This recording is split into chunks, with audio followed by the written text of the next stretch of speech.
Hey there, my name is Nick. I'm here to talk a little bit about game theory and simultaneous games.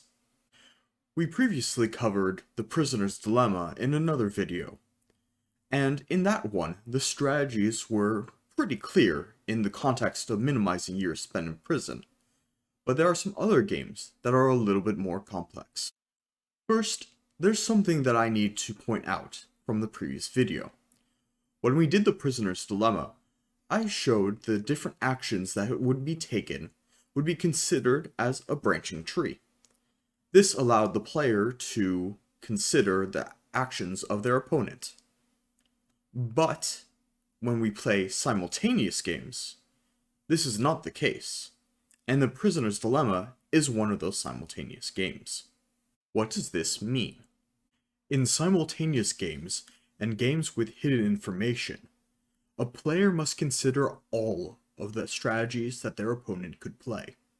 They can still consider what their opponent would play, but for their final strategy, they have to consider everything their opponent could play. Let's color code the text in these boxes by the choice made. We'll have red text for read out, and blue text for don't read out. In addition to that, we'll have a separate color background for each suspect action combination. We'll use these backgrounds to represent the action anticipated ahead of time. Interesting. It seems like all the text for the best choices per background come up red.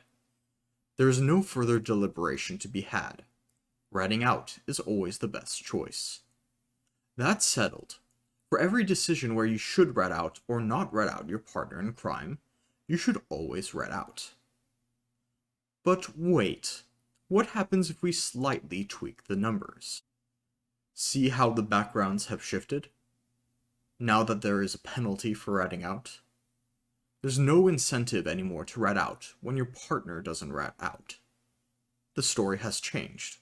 The police officers are still throwing you into jail even if you do rat out. There's no more free pass. So what do we do now?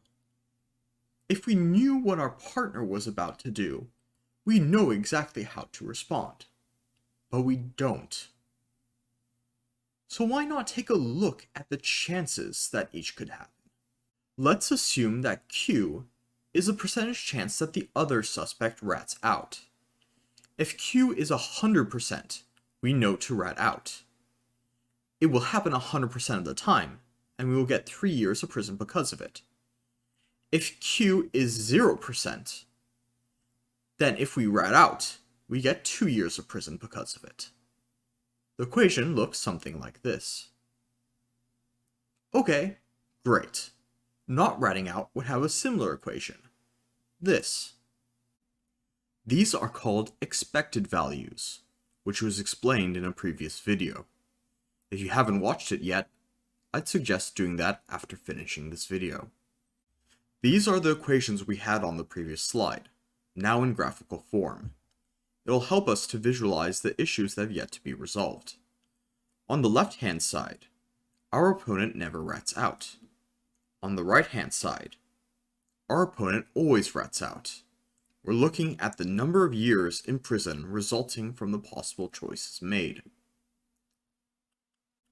Along the red line is the number of years spent in prison from ratting out.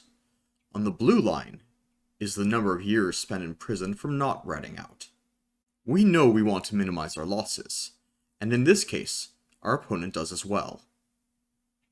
Since that is where we're at, the better goal is for both of us to play Don't Rat Out, where the blue line shows us not ratting out, and the 0% chance of ratting out shows that they don't rat out. In the criminal world, however, who knows what kind of enemies we've made?